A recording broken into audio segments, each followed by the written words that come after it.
Good afternoon बच्चों। आज हम नर्वस सिस्टम के बारे में जानेंगे।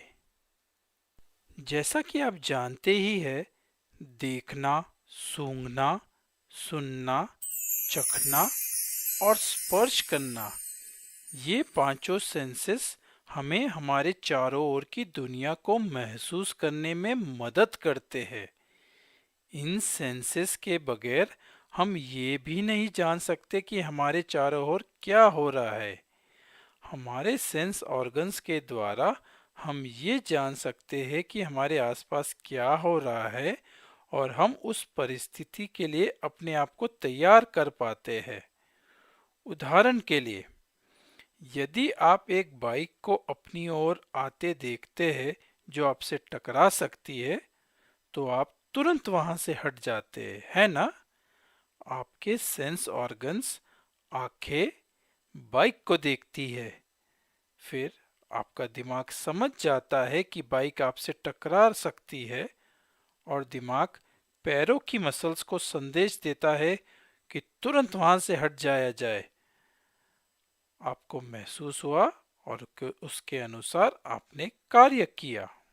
लेकिन एक मिनट रुकिए, हमें अच्छे से पता है कि आपका मस्तिष्क यानी ब्रेन बिल्कुल ऊपर की ओर आपके सिर में है, जबकि आपके पैर आपके शरीर के बिल्कुल नीचे की ओर होते हैं।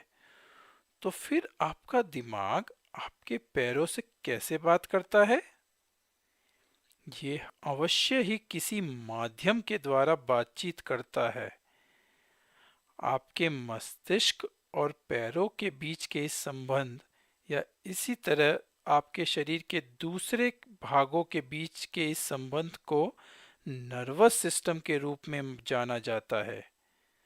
आप यह भी कह सकते हैं, नर्वस सिस्टम एक हाईवे की तरह कार्य करता है, जिसके द्वारा दिमाग से सूचनाओं का आदान प्रदान होता है, जिससे ये पता चलता है कि शरीर के अंदर और आसपास क्या हो रहा है। नर्व्स यानी नसें फाइबर्स का एक समूह है जो ब्रेन को शरीर के अन्य भागों से जोड़ती है। नर्व्स ब्रेन को शरीर के अन्य भागों तक और अन्य भागों से वापस ब्रेन तक संदेशों को ले जाती है। सिर या गर्दन की नर्व्स ब्रेन से जुड़ी होती है, पर शरीर के बाकी भागों की नर्व्स स्पाइनल कॉर्ड से जुड़ी होती है। और स्पाइनल कॉर्ड किसे कहते हैं? स्पाइनल कॉर्ड नर्व्स का एक लंबा बंडल है जो वर्टिब्रल कॉलम के अंदर रहता है। स्पाइनल कॉर्ड ब्रेन से जुड़ा रहता है, तो ये स्पाइनल कॉर्ड और नर्व्स ही होती है जो हमारे शरीर के अन्य भाग और ब्रेन के बीच में संदेशों का आदान प्रदान करती है। इस प्रकार ब्रेन, स्पाइनल कॉर्ड और नर्व्स हमारे नर्वस सिस्टम के मुख्य भाग होते हैं। क्या आप अपने आसपास कोई ऐसी वस्तु देखते हैं जिसकी तुलना आप नर्वस सिस्टम से कर सकते हैं? सोचिए। जी हाँ, नर्वस सिस्टम की तुलना हम टेलीफोन नेटवर्क से कर सकते हैं, क्योंकि जिस तरह फोन का संदेश दूसरे व्यक्ति को एक तार के द्वारा पहुंचता है, वैसे ही मस्तिष्क यानी ब्रेन का संदेश शरीर के दूसरे भागों तक नर्व्स के द्वारा पहुंचता है। ब्रेन हमारे पूरे शरीर का नियंत्रण कक्ष होता है। ब्रेन बिना रुके काम करता रहता है। संदेशों का आदान प्रदान करना और निर्णय यानी डिसीजंस लेना, यह दिन भर वही काम करता रहता है। अब ब्रेन की संरचना को देखते हैं। इसे देखकर आपको अचरज हो सकता है, क्योंकि ये हमारे शरीर के बाकी अंगों की तरह सिर्फ समतल सतह वाला नहीं है, क्योंकि इसका आकार तहों वाला झालर के समान है। इसके पीछे एक कारण होता है। ब्रेन में कई तहें यानी फोल्ड होती है, जिससे नर्व सेल्स को अधिक से अधिक जगह मिल जाती है।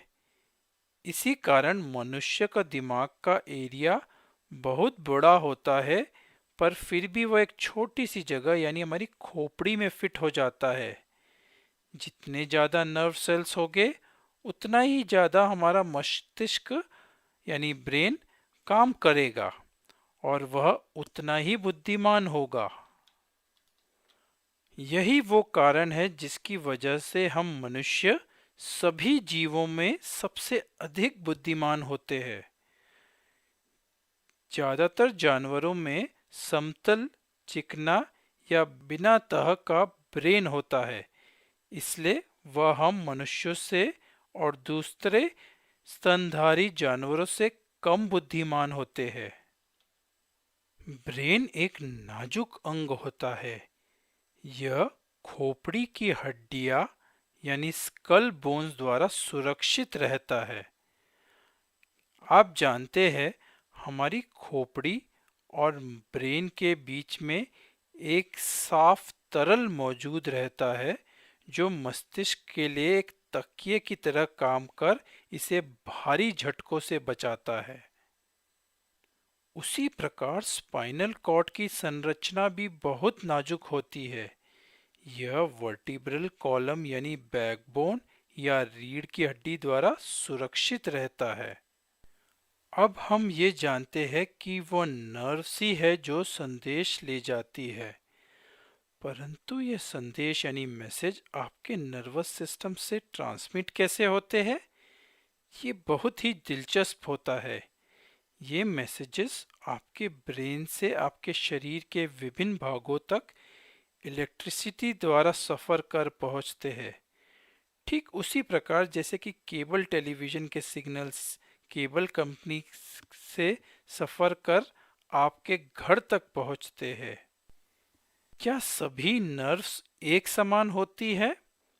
नहीं, हमारे शरीर में विभिन्न प्रकार की नर्व्स होती है जो अलग अलग प्रकार की नर्व सेल से बनी होती है। ये एक साथ गुच्छा बनाकर टेलीफोन वायर के समान संदेश लाती ले जाती है। कुछ नर्व्स ब्रेन तक संदेश पहुंचाती है और सामान्यतः आपकी रीढ़ की हड्डी में उपस्थित स्पाइनल कॉर्ड के द्वारा ब्रेन से जुड़ी होती है। इन्हें सेंसरी नर्व्स यानी संवेदी तंत्रिका कहा जाता है। इन्हें सेंसरी नर्व्स इसलिए कहा जाता है क्योंकि ये प्रायः सेंस ऑर्गन्स यानी ज्ञानेंद्रियों से जुड़ी होती है। ब्रेन का संदेश वापस आपके शरीर में ले जाने के लिए कुछ नर्व्स की आवश्यकता होती है। इन्हें मोटर नर्व्स कहा जाता है। लेकिन इन्हें मोटर नर्व्स क्यों कहा जाता है? क्योंकि ये मोटर जैसी कुशलता से काम करती रहती है। कुछ नर्व्स मिक्स्ड होती है। ये ना केवल ब्रेन तक संदेश पहुंचाती है, बल्कि ब्रेन से वापस निर्देश बाकी बॉडी पार्ट्स को ले जाती है, यानी दोनों तरफ का काम करती है। तो नर्व्स तीन प्रकार की होती है: सेंसरी नर्व्स, मोटर नर्व्स और मिक्स्ड नर्व्स। हमारे पुराने उदाहरण में जिसमें बाइक आपकी ओर आते देखकर आप कूद कर रास्ते से हट जाते हैं, इनमें कौन सी नसें शामिल है? बाइक को देखने में सेंसरी नर्व्स ब्रेन को संदेश देती है कि आपकी ओर बाइक आ रही है। मोटर नर्व्स ब्रेन का संदेश पैरों की मांसपेशियों यानी मसल्स तक पहुंचाती है कि जल्दी से हट जाओ। अब जब हम नर्वस सिस्टम के मुख्य भागों के बारे में जान गए हैं, तो चलो देखते हैं कि कैसे ये भाग एक दूसरे से समन्वय बनाते हैं। मान लीजिए एक चींटी आपके हाथ पर काटती है, आपको खुजली होती है और आप हाथ को खुजालना शुरू करते हैं। यह सब कैसे होता है?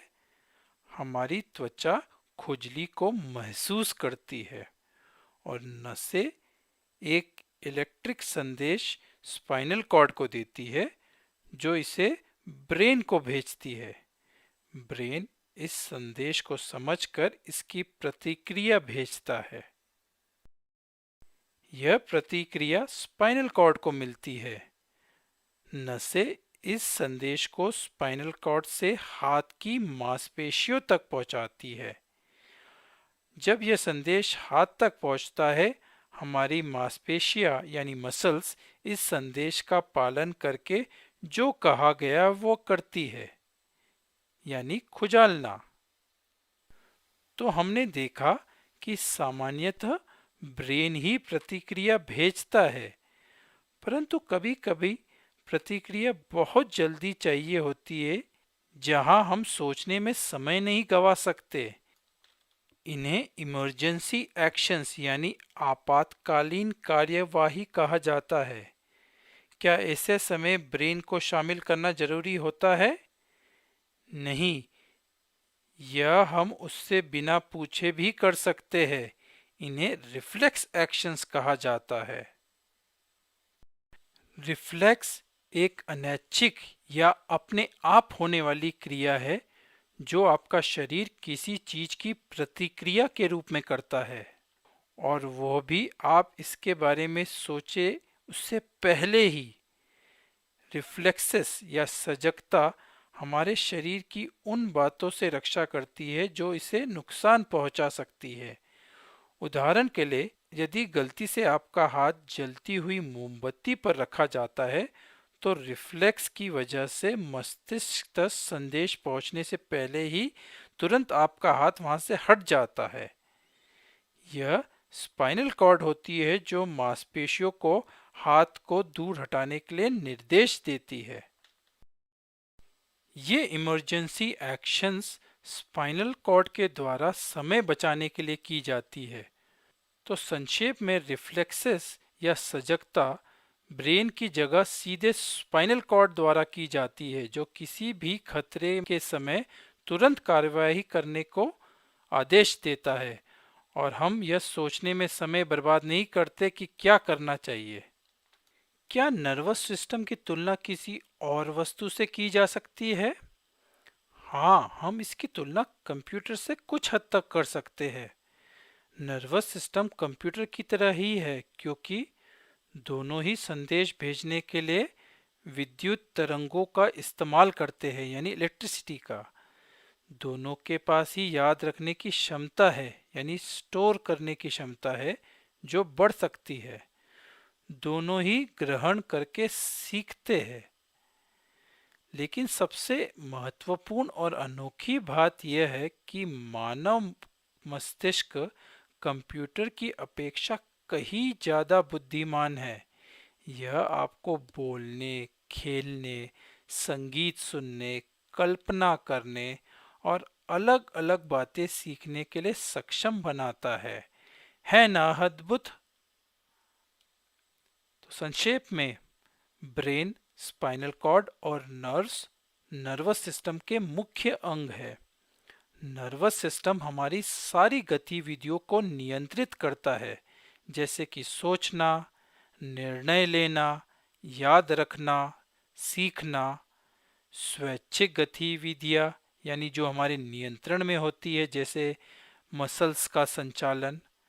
अनैच्छिक गतिविधियां, यानी जो हमारे नियंत्रण में नहीं होती, जैसे कि सांस लेना, हृदय का धड़कना आदि। आज के लिए इतना ही बच्चों। सोचो, ब्रेन का यूज करो, फिर बाकी अगली क्लास में सीखेंगे। चलो, बाय बाय।